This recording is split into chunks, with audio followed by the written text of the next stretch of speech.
Shalom familia, que el Eterno me los bendiga. Shabbat Shalom para todos. Estamos ya en el cierre de este precioso Shabbat y en la conclusión del tema Matot Masei. Son dos parashat juntas que el Padre nos permite estudiar esta preciosa semana que nos ha regalado ya en el cierre del Shabbat. Amén. Y estuvimos viendo en esta parashá, la primera parte ayer, la importancia de lo que son los votos, las promesas, y lo importante es el cumplimiento de ellas. Amén. Eso estuvimos viendo básicamente. Se nos fue la primera aliyá. Amén. De lo que importancia que es el cumplimiento de todo aquello que nosotros prometemos delante del Eterno y que sale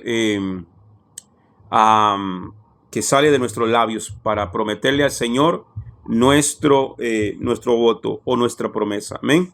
Bien, vamos a la segunda aliyá que se encuentra en Bamidbar capítulo 31. Bamidbar capítulo 31, versículo del 1 al 12. Y vamos a leerlo a partir del versículo 2. En la segunda aliyá de Matot Masei. Toma venganza completa de los hijos de Israel contra los madianitas. Después serás reunido a tu pueblo. Ok, esto es una orden que el Eterno le está diciendo a Moisés antes de morir. Tremendo. Antes de morir. Ya Moisés sabe que él está para morir, que él está para la muerte, que él ya va a dejar este mundo.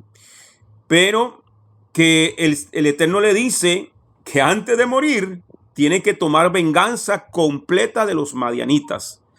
Y dice, después serás reunido a tu pueblo. O sea, hasta que tomes venganza, vas a poder descansar. Entonces, la venganza fue contra Madián. Recordemos en la parashá Balak, de cómo Balak, rey de los moabitas, contrata a el brujo Balaán para maldecir a Israel. ¿Ok? Eso lo estudiamos bastante. Donde vimos de cómo Balaán intentaba maldecir a Israel y como no podía, luego fue el que le propuso la idea a Balac de enviarle a las mujeres madianitas y moabitas, las cuales hicieron pecar a Israel en la idolatría y en la fornicación, tanto sexual como espiritual. ¿Ok? Entonces, la venganza fue contra Madián, no contra Moab. ¿Por qué? El rabino Rashi dice que es porque los moabitas actuaron por temor al estar justamente al lado de los hijos de Israel, no como los madianitas que metieron la nariz donde no debían, como decimos popularmente, por metiches. La venganza vino por causa del ataque que Madián había hecho contra las familias israelitas. Las hijas de Madián habían intentado destruir la moral familiar de Israel para que se engendraran hijos de madres paganas, lo cual incluía el culto a sus dioses. Amén. Déjese lado para que no se meta luna. De esa manera, la siguiente generación sería una perversión, como en el tiempo de Esdras, cuando los hombres judíos se casaron con las mujeres de las otras naciones y tuvieron hijos que hablaban una lengua doble por la influencia de la cultura extranjera. Es por eso la siguiente generación de judíos corría el riesgo de perder toda la fidelidad al pacto y tuvieron que despedir esas mujeres y esos niños. Eso lo encontramos en Esdras capítulo 9, versículo 10 y Nehemías capítulo 13, versículo 23. Cuando usted lee ahí ese documento en la Biblia de estos dos libros, tanto de Esdras como Nehemías, dice que Esdras los agarraba del pelo a los hombres y los obligó a abandonar a sus mujeres y a esos niños. Por eso es que hasta el día de hoy la Biblia nos sigue diciendo y el apóstol Pablo nos sigue aconsejando, amados hermanos, de que no os unáis en yugo desigual. Aquí no hay el cuento de que me lo gano para Cristo, me la gano para el Señor. Aquí no cabe ese cuento. ¿Ya? Usted tiene que, si usted es una persona soltera, buscarse hoy más con el conocimiento que tenemos de la Torá. Usted no puede, hermano, ni siquiera casarse, hermano, con alguien que dice conocer al Señor, pero que niega los mandamientos y niega la Torá y niega todo el Tanakh y no se puede, hermano. El sistema religioso actualmente está más apegado al mundo que a las cosas del Eterno. Y es así. Están más apegados a las cosas del mundo. Hermano, en estos días miré, se celebraba la anexión del partido de Nicoya a Costa Rica, ¿cierto o no? Perfecto. Somos costarricenses, celebramos de que es una actividad nacional. Ya es una actividad nacional. Usted quiere participar de los eventos, vaya a las escuelas, vaya a los colegios y participe de los actos cívicos y todo lo que se hace y la conmemoración que se hace de 200 años que se cumplieron este año de que el partido de Nicoya se anexa a Costa Rica.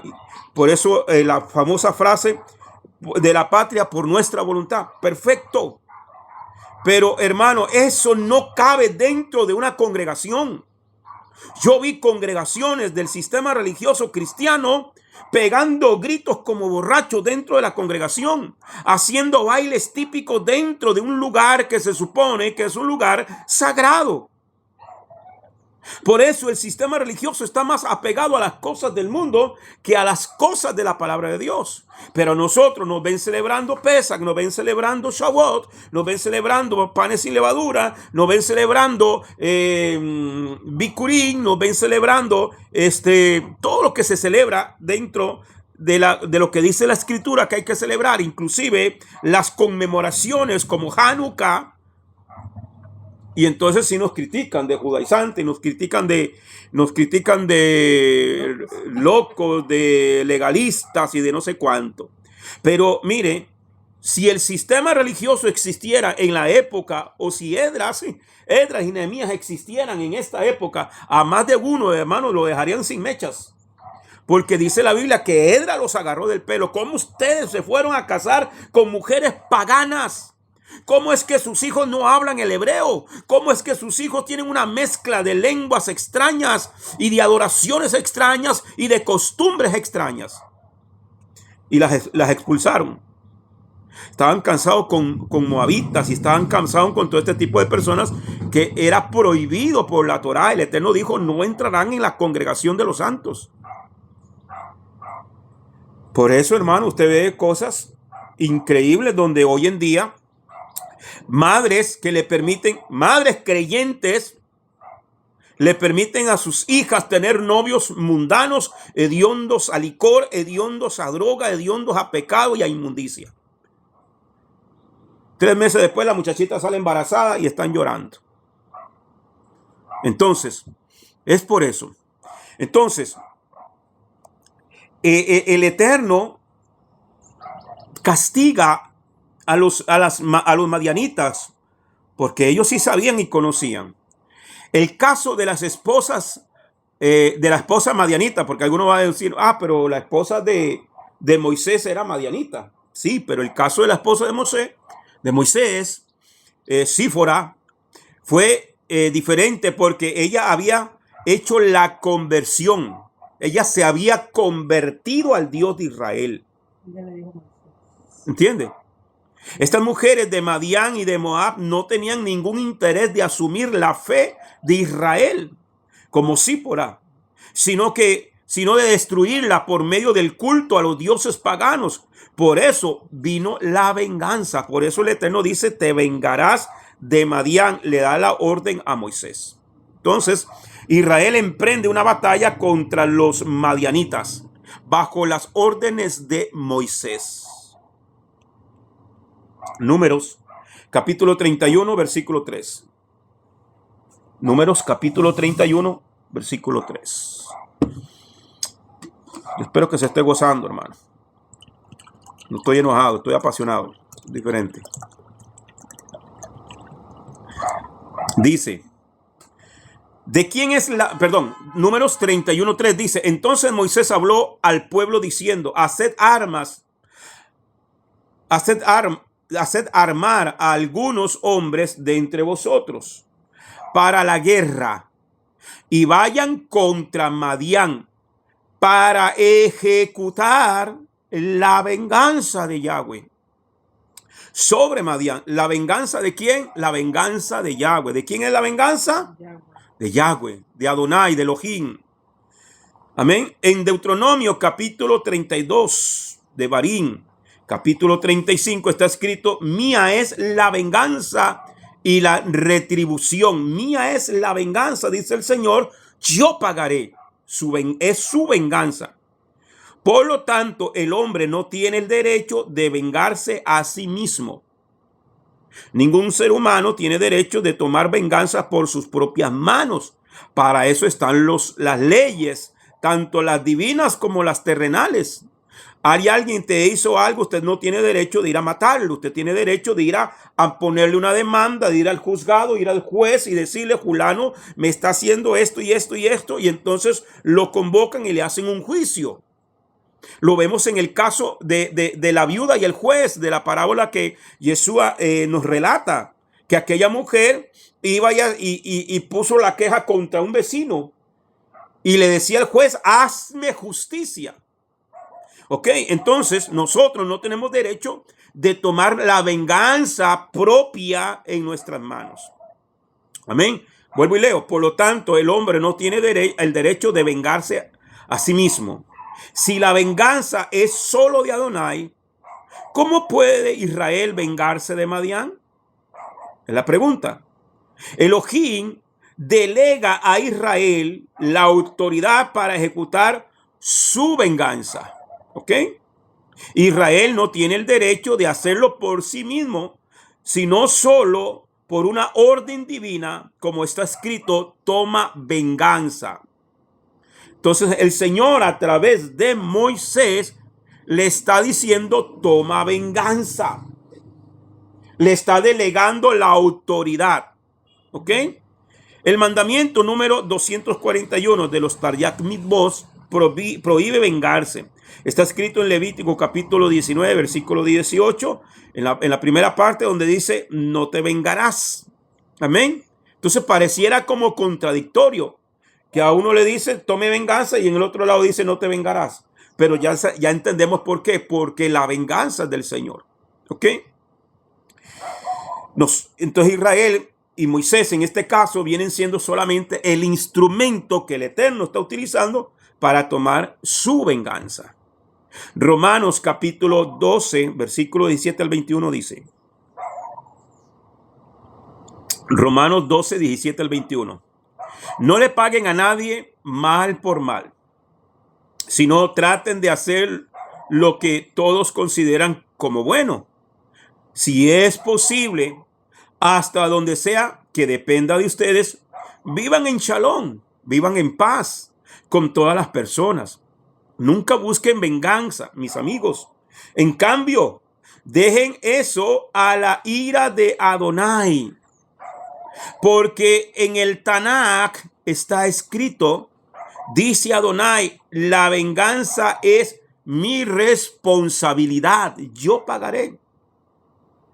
Por el contrario, si tu enemigo tiene hambre, dale de comer. Si tiene sed, dale algo de beber. Porque haciendo esto, acumularás montones de carbones encendidos de vergüenza sobre su cabeza. No te dejes conquistar por el mal. Conquista el mal con el bien. ¿Ok? Entonces, ahí es cuando somos atacados, vituperados y nos hacen cosas o, ¿entienden? No vaya a tomar venganza. Al contrario, hágale bien a esa persona como... Ascua, dice la otra versión Reina Valera del 60, son carbones encendidos. ¿Ok? Yo les he explicado en otras ocasiones por qué hacían mención de esto, ¿verdad? ¿Sí se acuerdan? De las ascuas sobre la cabeza. Que cuando alguien llegaba de visita a una casa, Juanita me invitaba a ir a cenar, por ejemplo, yo llegaba a la casa de Juanita, ya me agarró tarde, y entonces el dueño de la casa le entregaba un botecito, un balde, digámoslo así, con carbones encendidos para que cuando yo llegase a mi casa, ¿verdad? No se me dificultara encender el fuego. Ya llevaba la brasa encendida. Entonces la gente se la ponía aquí. Eso provocaba que se le enrojeciera el rostro. Entonces, ¿verdad? Entonces está haciendo, esto es un hebraísmo, ¿ya? Ascua de fuego amontonarás, como cuando una persona se pone roja de vergüenza, ya se enrojece. Entonces, aquel calor que llevaba aquí sobre su cabeza, con una cosita aquí, ¿verdad? ¿Se acuerdan las viejitas de antes que andaban cargando? Ajá, ok, igual, de la misma manera. Es la costumbre. Recuerde que nosotros fuimos conquistados por judíos. En Costa Rica los que llegaron no fueron españoles, fueron judíos. Entonces, y esa costumbre se tomó de ellos, ¿ok? Cargaban las cosas en la cabeza. Eso se miraba antes aquí en Limón muchísimo. En Guanacaste también. Ok, entonces, eso era. Se ponían aquí, se les enrojecía el rostro. Por eso dice que cuando usted le da de comer a tu enemigo que tiene hambre, que tiene sed, dale de comer, dale de beber. Porque ascuas o carbones encendidos acumularás sobre su cabeza. Está utilizando un hebraísmo. Pablo está utilizando un hebraísmo, ¿ok? Que se le va a poner la cara de vergüenza, como diciendo a Julano, le he hecho tanto mal, yo he hablado mal de Julano y mire cómo me ha ayudado. Es la persona que me ha ayudado. Entonces, no hay que tomar venganza, ¿ok? Entonces, claro, ya en el caso de Madián y en el caso de la guerra de Israel, por ejemplo, hoy, ahí sí hay una orden del Señor de preservar la vida al pueblo. Si Israel se cruza de brazos, hermano, no existiera Israel hoy. Hace años, hace tiempos, no hubiese, a Hitler los hubiera matado hace tiempo, a todos. Pero Israel puede tomar venganza porque es el pueblo de Dios y la orden de Dios es, hermano, preservar la vida al pueblo. Una nación tiene derecho a defenderse, ¿ok? Porque la ley es preservar la vida. ¿Ok? El hombre no tiene el derecho de vengarse por sí mismo. Tienes el derecho de defenderte, pero no de vengarte. Solo las autoridades que son puestas por el Eterno tienen el derecho de ejecutar su venganza. ¿Sí me entiende? Entonces, si ha sido tratado con injusticia, deja lugar para que Elohim juzgue directamente o a través de las autoridades que él ha puesto. Como vuelvo y repito, un vecino o alguien te hizo algo, te robó, se te metió, ok, tú no vas a ir a buscar al ladrón y matarlo, ¿ya? Sino que vas a ir a las autoridades. Las autoridades, ayer lo vimos, anoche lo vimos, las autoridades que son puestas por Dios tienen el deber de hacer cumplir su autoridad y hacer cumplir la justicia de Dios, ¿ok? Entonces, eso es lo que hay que hacer. Ahora, una cosa es que por defensa propia usted mató a alguien. Por defensa propia. Ya ahí, por eso en la Biblia habla de las ciudades de refugio. ¿Ok? Entonces, esa ciudad de refugio era para cuando alguien había asesinado a alguien involuntariamente, por accidente, por lo que fuera, se corría hacia aquel lugar, hacia esa ciudad de refugio donde habían levitas y los protegían para que la familia del muerto no tomara venganza. ¿Ok? Porque es prohibido tomar venganza. Ok, entonces en Romanos capítulo 13, versículo del 1 al 6 dice: todos tienen que obedecer las autoridades gobernantes, porque no hay autoridad que no sea de Adonai. Y las autoridades existentes han sido puestas por Adonai. De modo que el que resiste las autoridades está resistiendo lo que Adonai ha instituido. Y los que resisten traerán juicio sobre sí mismos. Porque los gobernantes no son para atemorizar a los que tienen buena conducta, sino para los que tienen mala conducta, ¿Quieres vivir sin miedo hacia la persona en autoridad? Entonces, sencillamente, haz lo que es bueno y tendrás su aprobación. Usted puede, hermano, usted es una persona, le aseguro que cualquiera de nosotros, vamos a ir sobre carretera, hay un retén policial, están registrando todos los carros, están pidiendo documentos.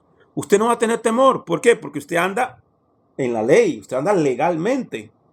Pero una persona que le debe a la ley, que tiene, que le anda huyendo a la ley, cuando ve un retén de eso, se asusta todo, tiene miedo, le tiene miedo a la ley, a la autoridad. Pero entonces, por eso dice el versículo 3, el apóstol Pablo dice, porque los gobernantes no son para atemorizar a los que tienen buena conducta, sino para los que la tienen mala. ¿Quieres vivir sin miedo hacia la persona en autoridad? Entonces, sencillamente, haz lo que es bueno y tendrás su aprobación. Porque él es un siervo de Adonai. ¿Quién? La autoridad, la policía, los gobernantes, el presidente, los alcaldes, todos que son autoridad puesta por Dios. Ellos sencillamente son siervos de Adonai. Dios los puso allí, ¿ok? Dice, porque él es un siervo de Adonai y está allí para tu beneficio. Pero si hace lo que es malo, teme, porque no es por nada que él tiene el poder de la espada, porque él es siervo de Adonai. Allí está como vengador para castigar a los que hacen mal. Otra razón para obedecer, aparte del temor al castigo, es por el bien de la conciencia. También por esto se pagan impuestos, pues las autoridades son los oficiales públicos de Adonai, constantemente atendiendo a estas labores. ¿Qué está diciendo Pablo aquí? Es malo pagarle los impuestos. Es que ese presidente es un perverso. No, una cosa es su carácter como persona, su actitud como persona, pero él está investido de una autoridad que le fue dada por Dios. ¿Ya? Entonces, hay que pagar impuestos para que ellos puedan hacer lo que tienen que hacer. Amén. Elohim puso a la autoridad como un vengador que castiga al que practica lo malo. Pero si la autoridad no lo hace, no está cumpliendo con su función. ¿Ok? No está cumpliendo con su función. Y será llamado a cuentas por el Eterno. Este principio es válido también entre los padres y sus hijos. Los hijos no tienen el derecho de vengarse entre ellos, pero los padres tienen la obligación de ejecutar la venganza sobre aquel de sus hijos que ha cometido una falta contra su hermano, en el caso de que no haya pedido perdón y arreglado todo. Entonces, si un padre permite que un hijo maltrate al otro hijo y no lo castiga, hermano, está violando la ley del Eterno. ¿Ya? Hay que corregir. Y no decir, lo voy a castigar a los dos. No, porque hay que hacer un juicio justo. Un juicio justo. Se castiga al infractor, no al que no ha infringido la ley, ¿cierto? Entonces, si los padres dejan que sus hijos se dañen sin ejecutar la justicia, los hijos no aprenderán el principio de Hashem, que Hashem es un vengador. Muchas películas modernas enseñan al público a apoyar al que ha sido tratado injustamente y que busca venganza contra el que le hizo daño. Esto no es sano. Esas películas enseñan al pueblo a no seguir el mandamiento número 241 de los 613 mandamientos, que dice que no está permitido vengarse. Este mandamiento es para todos los hombres, no solo para los judíos. En Proverbios capítulo 20, versículo 22. Mishle, Proverbios capítulo 20, versículo 22 dice: no digas, pagaré mal por mal. Espera en Adonai para que te salve. Confía en Dios. y Él hará. ¿Ok? Proverbios 24:29. No digas, le haré a Él como Él me hizo a mí. Le retribuiré conforme a su obra. Como, ¿se acuerdan de Carmencita Granados? ¿Se acuerdan de Carmencita Granados? ¿Ah? Los que ya pasaron los 15 tienen que acordarse de Carmencita Granados. Es que no recuerdo yo. Oiga. Sí, pastor, sí, sabe, sí nos acordamos. ¿Qué decía Carmencita Granados? El que me la hace, me la paga. Eso fue un dicho. Y que muchos lo toman, se toma en serio. Ok, entonces, no digas, le haré como Él me hizo. Le atribuiré conforme a su obra. Amén. Entonces, esto se da mucho entre parejas también, hermano. Fulano me dio vuelta, yo también. Me puso los cuernos, yo le voy a poner unos más grandes. Y hermano, eso destruye el alma, eso destruye las personas, eso destruye, hermano. Si no te sirve, apártate, aléjate, ya hay cada quien por su camino, pero no hay que devolver mal por mal. No es nuestra la venganza, sino de Adonai. Salmo 94 del 1 al 3. Adonai, Yud-Heh-Vah-Heh, es un Elohim de venganza. Adonai es un Elohim de venganza. El Elohim de venganza, muéstrate. Seas exaltado, tú que juzgas la tierra.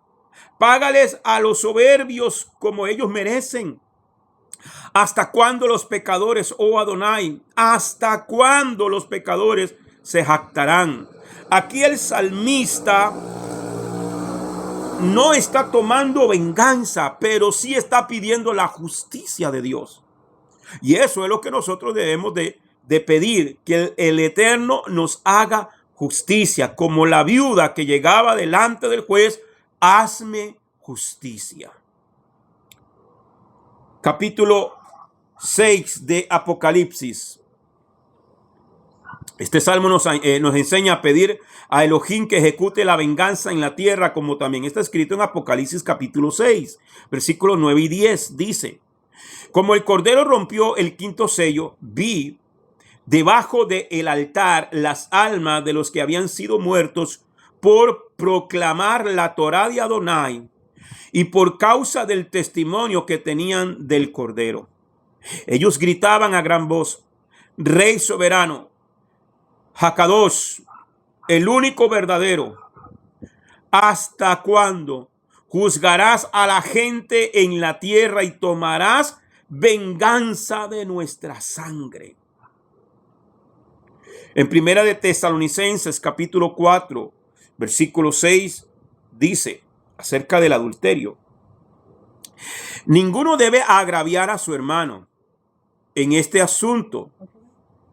Primera de Tesalonicenses 4, 6.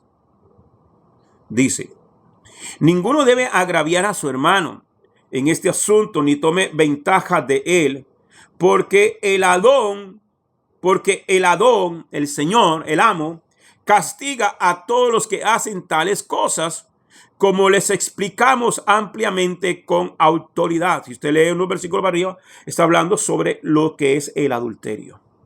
Hebreos capítulo 10, versículo 30 al 31.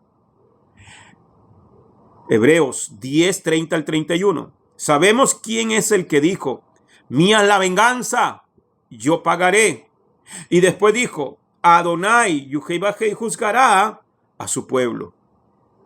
Es cosa aterradora caer en manos del Elohim viviente.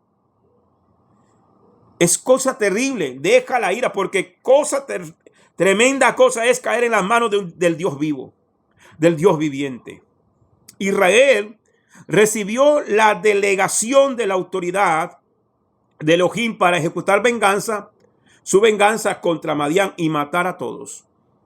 Yeshua HaMashiach ha recibido del Padre la autoridad sobre todos los hombres de la tierra, como está escrito en Mateo 28, 18. Yeshua dice, Yeshua se acercó y habló con ellos diciendo, toda autoridad me ha sido dada en el cielo y en la tierra.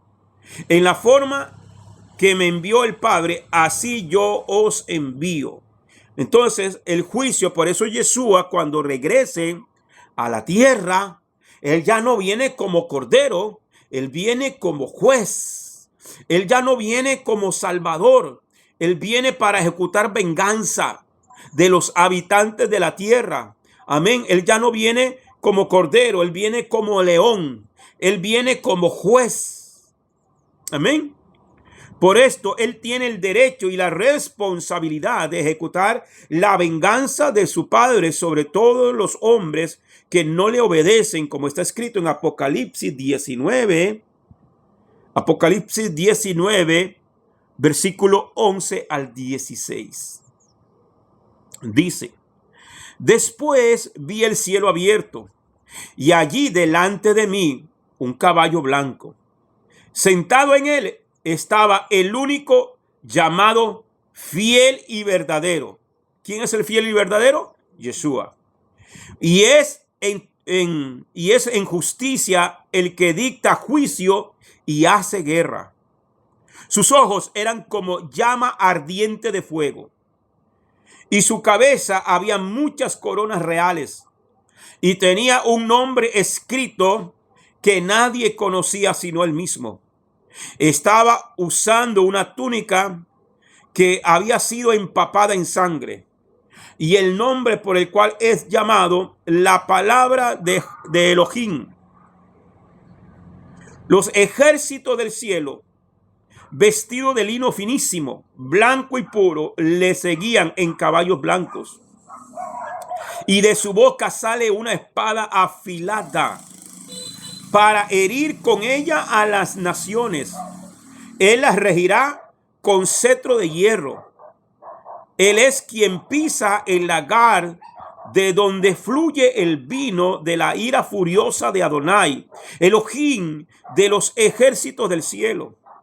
En su túnica y en su muslo tiene un nombre escrito: Melech ha-Malakim, que es Rey de Reyes, y Adon ha-Adonim, soberano de soberanos.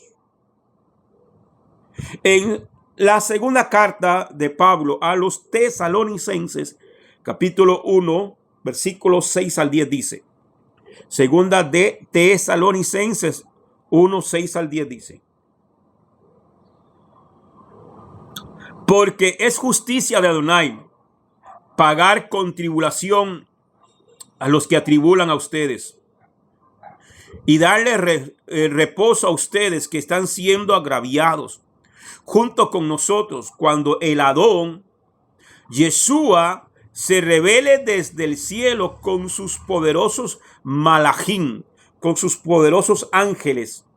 Él viene con un ejército de ángeles. Es lo que dice ahí Apocalipsis, vestidos de lino finísimo. Versículo 8, en una llama ardiente. Después, él castigará a aquellos que no conocen a Adonai. Esto es, aquellos que no escucharon y obedecieron las buenas noticias de nuestro Adón Yeshua HaMashiach. Los que no obedecieron, los que no creyeron y no obedecieron al evangelio, a las buenas noticias que vino a anunciar él.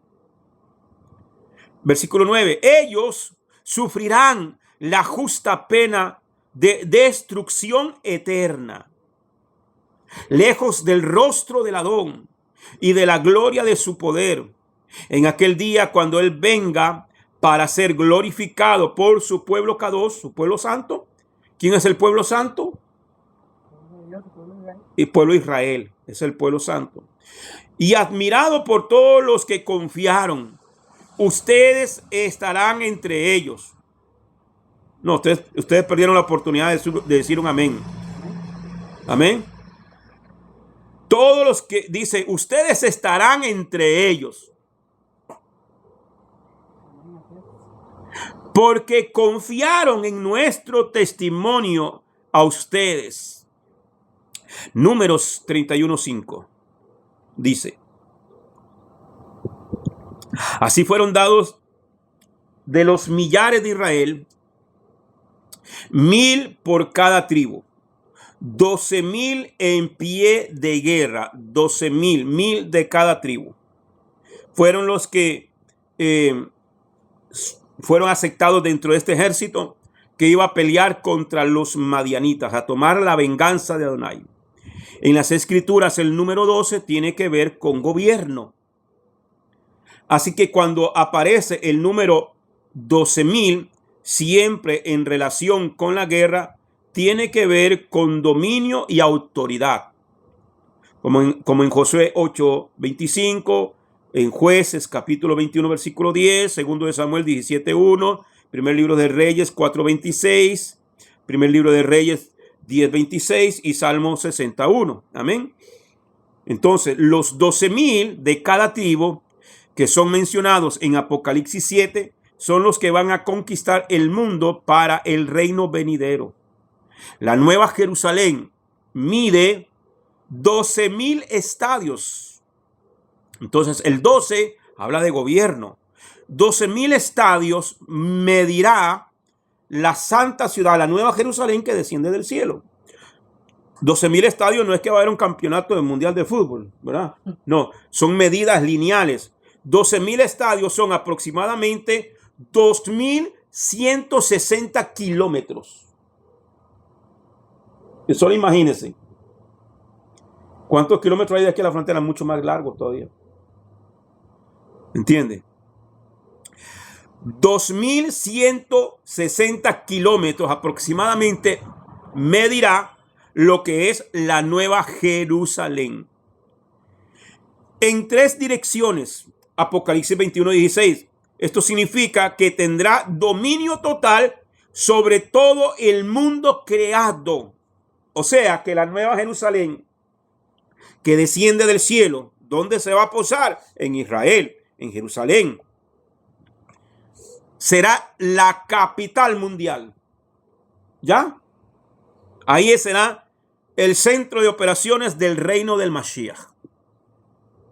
Y que todas las naciones tendrán que subir a Jerusalén a celebrar fiesta al Eterno. Números 31:6. Números 31:6. Y Moisés los envió a la guerra, 1,000 por cada tribu. Y a Finés, hijo del sacerdote Eleazar, este es Pinjas, dice, y a Finés, hijo del sacerdote Eleazar, o sea, envió a los 12,000, 1,000 de cada tribu, y a Finés, a Pinjas, hijo del sacerdote Eleazar, a la guerra con ellos, con los objetos sagrados y con las trompetas en su mano para la alarma.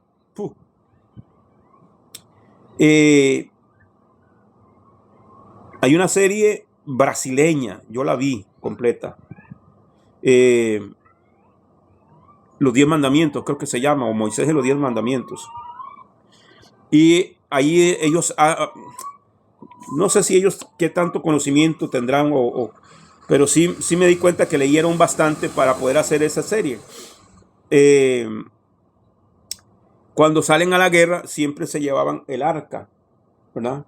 Los levitas llevaban el arca y el arca iba por delante y sacerdotes a sus lados con los chofares de guerra. Impresionante. Entonces, esto fue lo que mandó Moisés a Finés. Finés era el encargado de los levitas que llevaban el arca, los objetos sagrados, ¿ok? Entonces, tuvieron que llevar utensilios sagrados a la guerra. Según Rashi, se trata de el arca y la placa de oro del sumo sacerdote junto con las trompetas. Junto con las trompetas. El arca, ¿qué representa el arca? El arca representa, ¿qué representa el arca de la alianza? El arca del pacto, ¿qué representa? A ver, la presencia de Dios. Entonces, estás sobrada para el examen. Entonces, esto nos habla de que es el Señor quien va delante de nosotros. Y lo dice la Escritura, que Él va delante de nosotros como poderoso gigante. Amén. Así que, por eso es que llevaban esa arca, ¿ok? Entonces, esto nos enseña que fue una guerra espiritual. Una guerra espiritual. Más adelante vemos que ninguno de los hijos de Israel había muerto en esa guerra, según el versículo 49.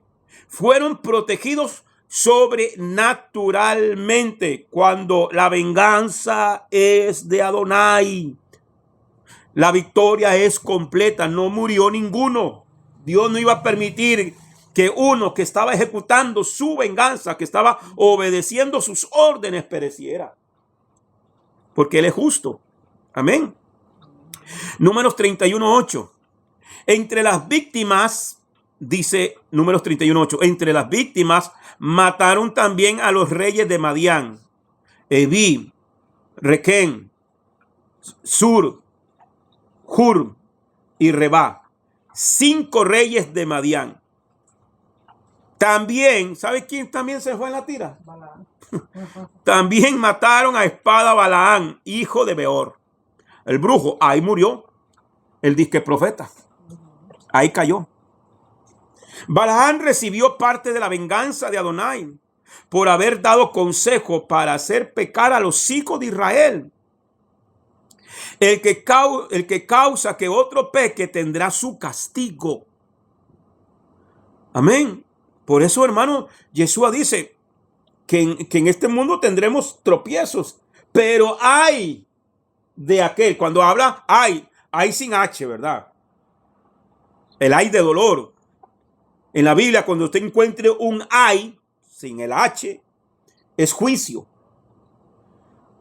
Yeshua dijo, en este mundo van a haber tropiezos, pero hay de aquel por el cual venga el tropiezo. Hay de aquel que sirva de piedra de tropiezo.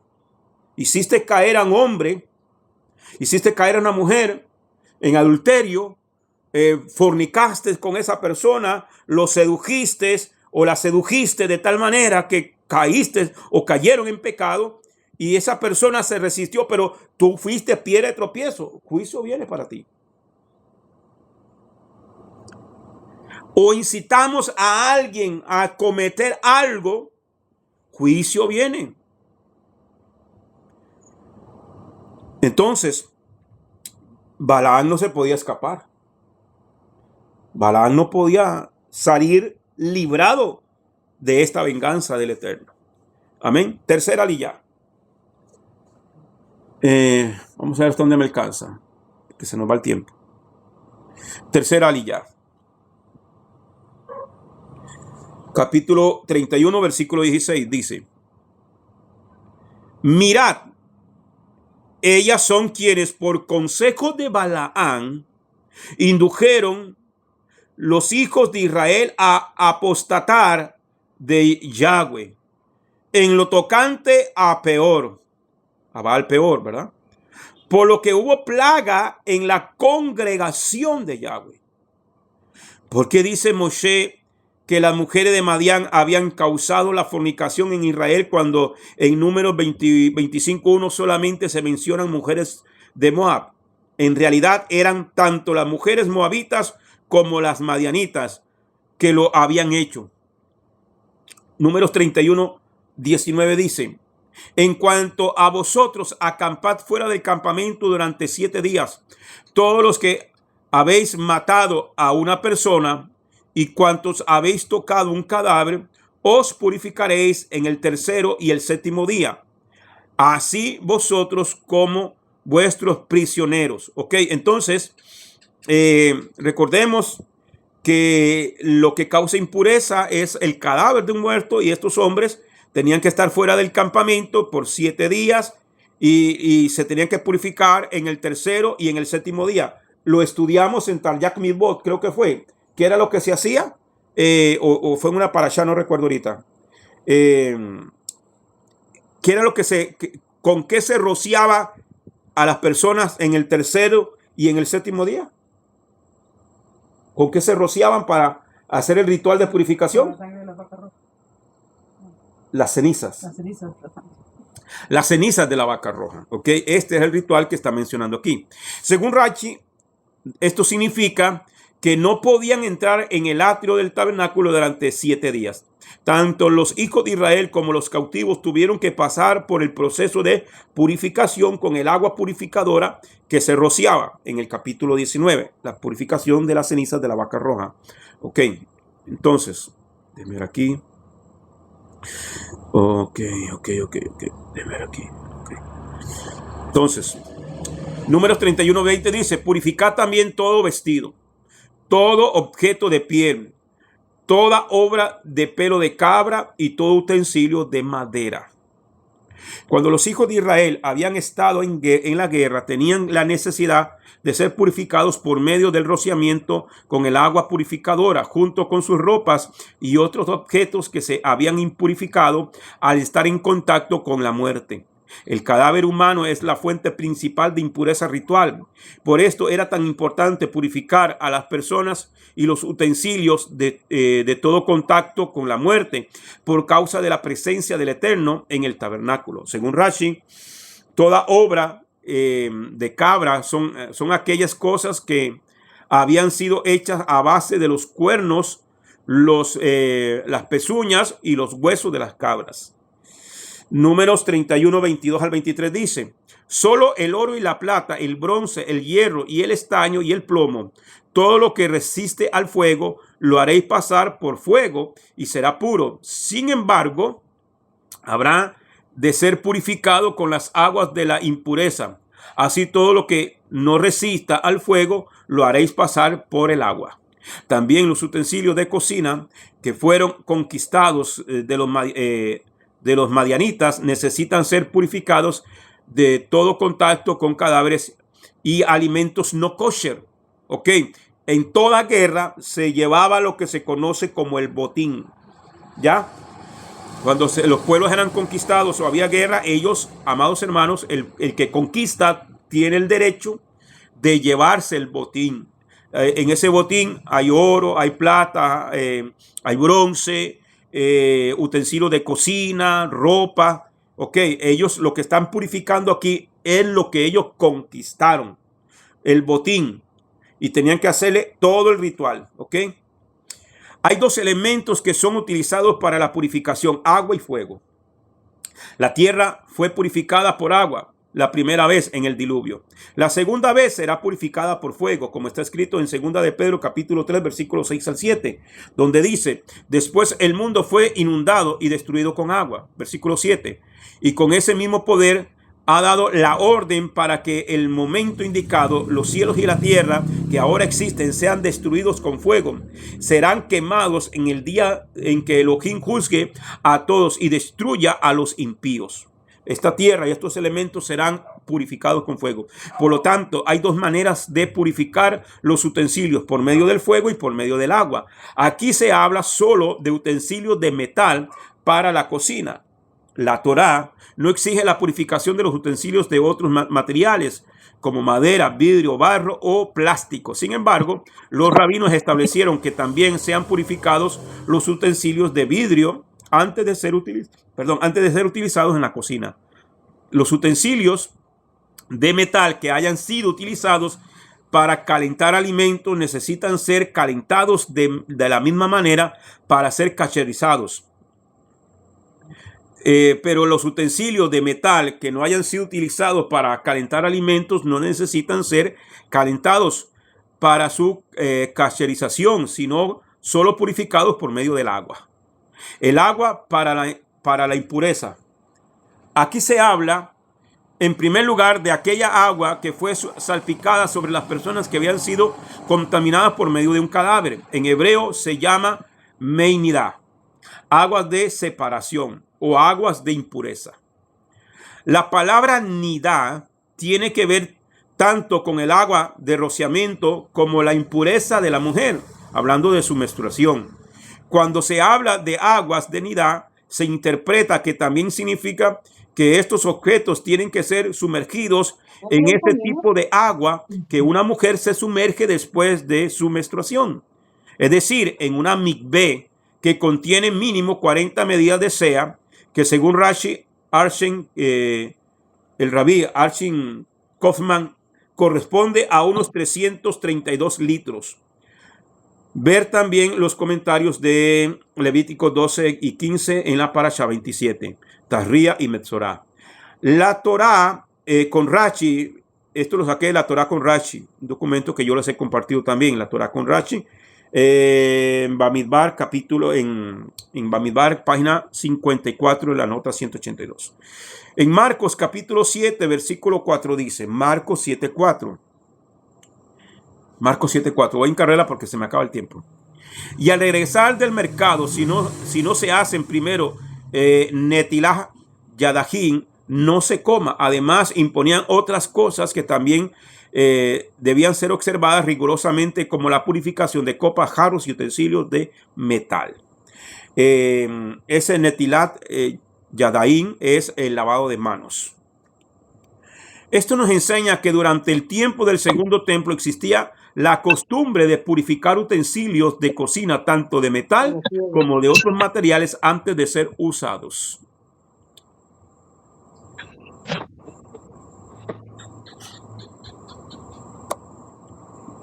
Ok. Voy a brincarme un poquito por acá porque quiero leerle esto acá. Cacherización de utensilios. Un utensilio de metal en el cual fueron cocinados alimentos no kosher o no kasher puede ser utilizado si se le cacheriza de antemano. La cacherización consiste en someterle al procedimiento de Hagalá y Lubín, según los casos, con el fin de extraer los zumos de alimentos prohibidos que absorbió. Una olla, y los que cocinamos, wow, ¿verdad? Sabemos que cuando usted cocina, ¿cómo cuesta despegarle, verdad? A las ollas, porque si usted cocina frijoles, por ejemplo, se le hace como una capita ahí. Si hace carne, igual. Si hace una olla de carne, igual. Entonces, los utensilios de metal absorben los elementos, las partículas de lo que se cocinó allí. Entonces, si esta gente conquistaron madianitas, ¿qué comían los madianitas? Comían kosher. Eran como chinos. Comían lo que se moviera.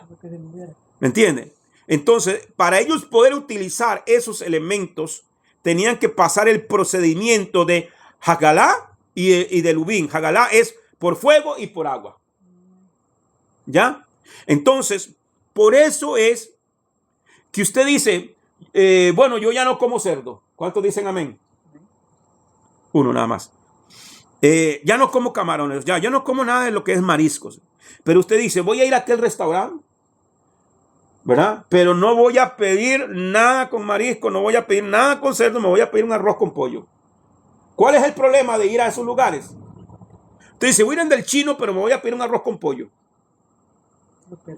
Los peroles, como dice la hermana Juana en su léxico tan fino. ¿Entiende? Las ollas, porque ellos los cocinan todo en lo mismo. ¿Qué es lo que pasa? Ellos, hermanos, cocinan todo. Donde cocinaron la chuleta, donde cocinaron, ahí mismo cocinan los camarones, ahí mismo cocinan el pulpo, ahí mismo cocinan las almejas, ahí lo hacen todo. Y ahí mismo te preparan el arroz con pollo. Ya se pide pescado y no le hacen con manteca, chancho. ¿Ves? Entonces, yo en lo personal, yo no asisto a esos lugares. Se fueron los amenes, los aleluyas, los gloria a Dios. Gracias. Como que les entró una opresión, no sé. ¿Ok? Entonces, por ejemplo, utensilios para Pesach y su cacherización, su purificación.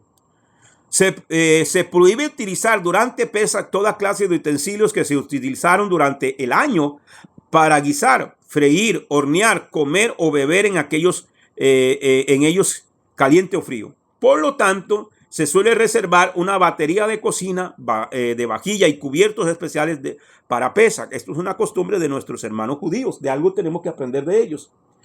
Ellos tienen sus utensilios regulares para todo el año. Y tienen almacenado una batería, un conjunto de ollas y todo que van a utilizar durante la celebración de los 7 días de panes sin levadura desde Pesaj. ¿Ya? Porque están solo para eso. ¿Ya? Entonces, es algo que deberíamos de copiar. Entonces, si no tienes la posibilidad de disponer de ello, se puede utilizar para Pesaj ciertos utensilios que sirvieron durante todo el año después de haberlos cacherizado. Existen 2 procedimientos de cacherizado para purificarlos del hamet que absorbieron. Ya, ¿por qué? Dice usted, alguien dirá, bueno, pero nosotros no usamos los utensilios, pero no los usamos para freír nada de comidas que no son permitidas por el Eterno. Sí, pero hay cosas que utilizamos durante todo el año que tienen levadura. ¿Ya? Ese es el hametz y están absorbidos ahí. Por eso es que ellos separan esos utensilios y tienen utensilios especiales para Pesaj, que están dispuestos nada más para utilizarlo, porque no se va a utilizar nada con hametz, con levadura, ¿ok? Es por eso. Entonces, existen 2 procedimientos de cacherizado para purificarlo del hametz que absorbieron. Número 1, la hagalá o la hagalá, que consiste en sumergir el utensilio en agua hirviendo, pero hirviendo, ¿verdad? Y número 2, el lubín, que consiste en enrojecerlos en el fuego hasta que desprendan chispas de él. No es simplemente calentarlos, es meterlos como en un horno allí y que agarren fuego, hasta que tiren chispas. Esa es la manera de hacer purificación de estos utensilios.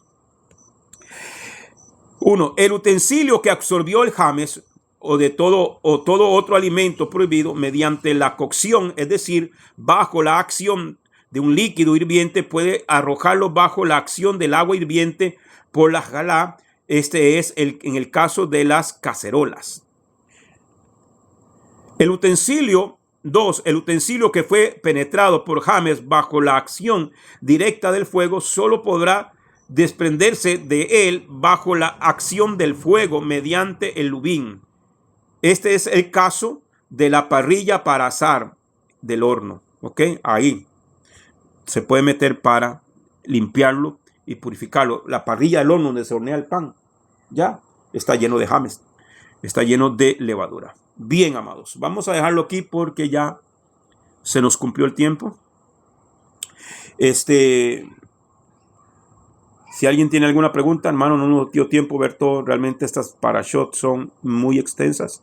Esta en especial, bueno, utilizamos el diccionario enciclopédico, el gran diccionario enciclopédico de la Biblia, la Torah con Rashi, la máxima de los maestros. Utilicé también el comentario contexto cultural y lo que es la metodología de nuestro hermano Rico Cortés. Amén. Así que si hay alguna consulta, alguna pregunta, amados hermanos, usted puede hacerla, y si no, oramos porque nos vamos para la clase de formación ministerial. Amén.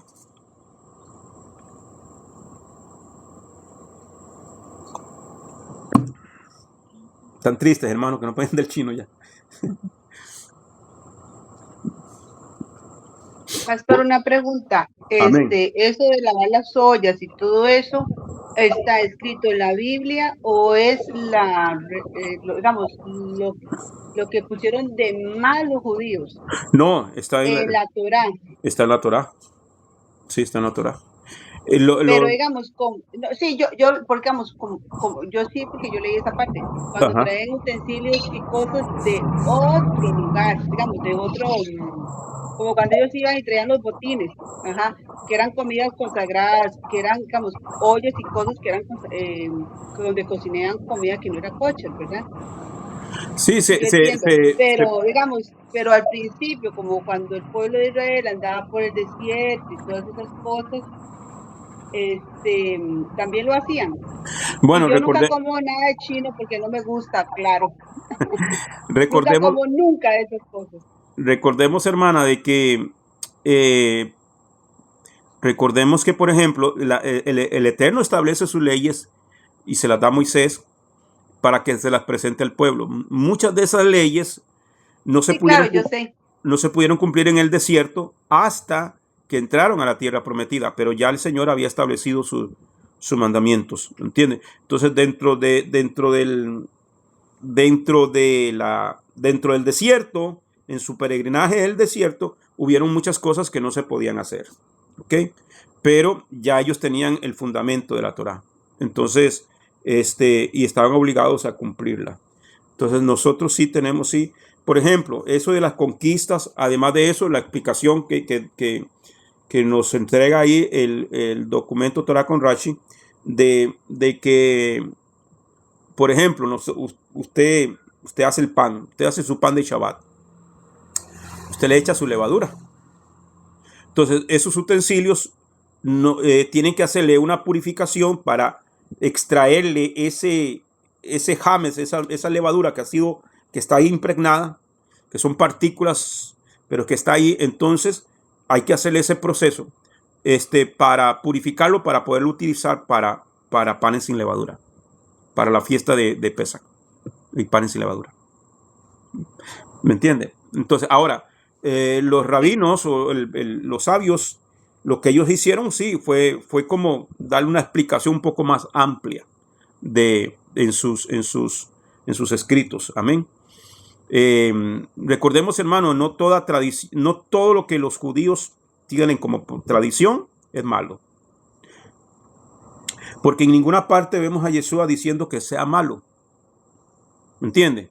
Sino que cuando el asunto está cuando hay ciertas cosas que se le dan una connotación de obligación al nivel de la Torá. Esas son las cosas que hay que tener cuidado. Pero los documentos del Talmud, documentos de la Mishnah, documentos del Midrash, entre otros que existen, sí son buenos, hermanos. Se extrae muchísimas cosas que nos sirven a nosotros. Ellos tienen más de 3,000 años de estar guardando Torá. Nosotros estamos iniciando, entonces tenemos mucho que aprender de ellos. Entonces le digo esto para que no tengamos ese sentimiento de que lo judío es malo, o entiende, o va en contra de la Torá.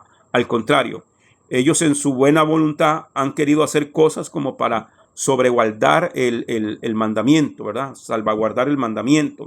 Entonces han puesto otras cosas allí, pero realmente ellos lo hacen con la intención precisamente es de el temor. ¿Por qué hicieron ellos eso, hermanos? Porque ellos fueron llevados cautivos a Babilonia por haber quebrantado el mandamiento. Entonces ellos no querían volver a repetir esa situación.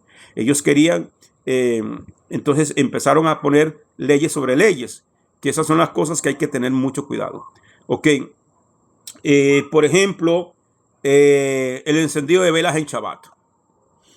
¿Es malo hacerlo? No. ¿Lo dice la Torá? No lo dice exactamente. Hay pasajes que se sacan y que se pueden utilizar. ¿El lavado de manos lo dice exactamente la Torá? No, pero sí se utilizan, hermano, para darle un resaltamiento. Porque si el Señor dice que debemos de hacer diferencia entre lo santo y lo profano, hay que hacer una transición entre el día común y el día Kadosh. Entonces ellos utilizaron las velas para hacer eso. Utilizaron el lavado de manos cuando ellos toman el salmo que dice, ¿quién entrará al monte santo de Adonai? El limpio de manos y puro de corazón. ¿Ves? Entonces son cosas que se pueden hacer. Sí. Que si usted no las puede hacer, no hay problema. Usted no pudo hacer su pan de Shabbat este Shabbat. No hay pecado en eso, ¿entiende? Pero sí es una costumbre buena de hacerlo. Sí, eso digamos, como encender las luces y eso no está escrito, pero es como una cabana que le dicen ellos, ¿verdad? Exacto. Así es, como un símbolo de que, y primero también que ellos, aquí es fácil encender la luz para uno, pero allá como cuando uno era pequeñito, tenía que encender uno la luz de la mañana temprano porque no había luz.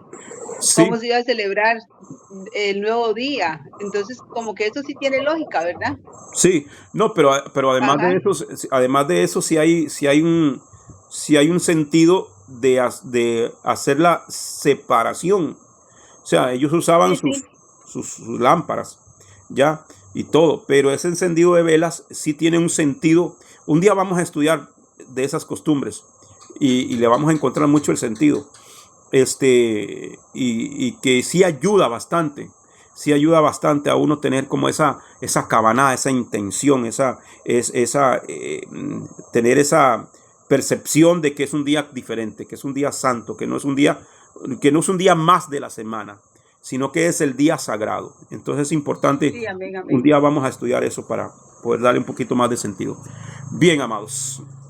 Manita Marjorie.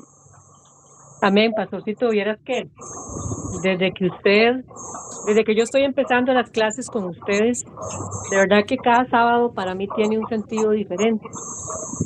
Cada sábado tiene un sentido diferente y trato de estar como más en comunión con el Señor y viendo que lo que yo esté haciendo de verdad me tenga en comunión con el Señor. Cuando Amén. voy a una reunión pastoral o algo que me invitan, yo digo, bueno, estoy en esto, pero es para honrarlo a Él, ¿verdad? Entonces trato como de ya no involucrarme en muchas cosas del mundo en ese momento. Y si en algún momento tengo que estar en algo, pues trato de tener mi mente en eso y eso es algo que ha cambiado. Amén. Cada vez que me presentan el cerdo, ¿verdad? Ya en mí hay algo que lo Usted repudia y es levanta el dedito y curioso. dice ño, ño, ño. Hay algo ya en mí que lo repudia, ¿verdad? Entonces, yo digo que sí, gracias al Señor, uno ha ido cambiando y el día sábado para mí ya tiene otro significado diferente. Trato de que lo que haga realmente esté entre lo establecido y no como antes, ¿verdad? Que uno andaba ahí como las locas haciendo de todo y tal vez lo que a menos hacía era guardar Sí, o sí, en tu sí, lo mente, tomaban ¿verdad? como un Porque día sabemos común y que corriente. Sí. porque dice, de nada me sirve a mí encerrarme en la casa, ahí, ¿verdad? Y no, es en mi mente, en mi corazón, es en mi mente y en mi corazón, que uno tiene que estarlo, y de verdad que yo le doy gracias a Dios por eso, porque en realidad tiene otro sentido, mi amado pastor. Amén, amén. Gloria al Eterno por eso, hermana. Y yo la felicito porque usted ha permanecido, hermana. De pastores que han entrado, eh, no han prevalecido. Ya, de hecho, creo que es la única usted que ha prevalecido. Paz, y Hemos usted no tenido varios, sabe, pero no han prevalecido. y usted no sabe las luchas que he tenido en este tiempo, desde que yo empecé con ustedes, las críticas, las murmuraciones. Yo a usted le he pasado mensajes donde todo lo que usted sube, yo lo subo a mi Facebook, lo pongo en el TikTok, lo pongo en mis estados y he recibido críticas y tenga cuidado lo que le está enseñando a su congregación. Yo he empezado a hablar del chalón, entonces ya un día un pastor en el grupo empezó a decirme, gente que quiere meterlo hebreo, poniendo palabritas hebreas, que chalón para acá y que chalón para allá. Entonces me ha tocado lidiar con todas esas cosas, ¿verdad? He permanecido haciéndolo igual y y el enemigo en algún momento, le soy honesta, me ha puesto en la cabeza, sálgase, deje esas cosas. Pero hay algo en mi corazón y se lo digo con toda honestidad. Lo que yo he aprendido en el tiempo que tengo de estar con ustedes en este ministerio tan bonito, no lo he aprendido en todo lo que yo tengo de ser cristiana, ni escuchar a la gente hablar. Tengo el discernimiento de cómo es la gente, todos los que se paran en un púlpito y están por dentro fatales. El día que leí Romanos, creo que es 2:25, me quedó tan claro de qué le sirve a la gente andar diciendo que se circuncidan, que son santos y por dentro como sepulcros blanqueados, ¿verdad? Entonces, vieras que cada vez que ese pensamiento ha venido, que han sido como 2, 3 veces, el Señor siempre, el Espíritu siempre lo apercibe a uno y me dice, y uno siente que Él le habla y me dice, has aprendido, te has elevado un montón. Puedo tener en la palabra un discernimiento más claro, pastor, más claro de la Claro. palabra, o sea, y para mí eso es algo hermoso. Cada vez que yo tomo la Biblia le digo, Espíritu Santo, revélame que no sea una lectura más. Y cuando yo leo y me entran revelaciones, yo digo, wow, ¿verdad? Entonces yo digo, ¿qué es eso? Porque el Espíritu Santo, el Rúa, le enseña a uno como a elevarse y meterse en las profundidades de la palabra. Yo sé que me falta un montón, pero lo poco de lo mucho que usted, lo poco que yo he entendido de lo mucho que usted da, me ha servido montones, pastor. De verdad que Dios conoce mi corazón. desde mi corazón. Dios sabe que yo deseo bendecir este ministerio y le estoy pidiendo al Señor y que me bendiga, que me bendiga. Y no es algo como estudiábamos en la otra clase, que uno le promete a Dios y le promete a Dios y no cumple. No, yo sé lo que le prometo a Dios y yo sé que tengo que cumplirlo. Y yo sé que las finanzas se han parado, porque el enemigo no quiere, pastor, que uno ayude a ciertos ministerios, ¿verdad? Que Dios ha puesto en mi corazón bendecir. Pero yo Amén. sé que esa plata va a ser desatada, esas finanzas van a llegar a mis manos y el día que lleguen yo voy a bendecir su ministerio, porque en realidad yo he sido muy bendecida, pastor, y se lo digo de todo corazón. Lo que yo he aprendido con usted, no lo he aprendido con nadie, pastorcito, que Dios te bendiga y te guarde. Gracias, hermana. Amén. Gloria al Eterno por eso. Amén. Bien, familia. Entonces, si no hay nadie más, vamos a orar. Y ya nos quedan 15 minuticos para iniciar la otra clase de formación ministerial. Vamos a orar y despedimos esta hermosa parasha. Amén. Baruch atah Adonai, Eloheinu melech haolam, asher natan lanu et torato Torah emet, behaye olam nata betujeno, Baruch atah Adonai divrei hatorah. Bendito eres tú, Adonai, Elohim nuestro, soberano del universo, que nos has entregado su Torah, una Torah de verdad, que ha implantado en nuestro interior la vida eterna. Bendito eres tú, Adonai, Elohim nuestro, donador de la Torah. Gracias, Padre. Te damos por este tiempo maravilloso, por este estudio de la palabra. Bendice a mis hermanos de una manera especial y ayúdanos a seguir adelante, Padre. Gracias, Padre. Todo esto lo pedimos en el nombre y por los méritos de Yeshua HaMashiach. Amén y amén. Shabbat Tov, familia. Nos vemos a las 7, ya casi unos minutitos. Amén. Shalom, shalom. Shalom, Amén. shalom. Shalom, shalom para todos.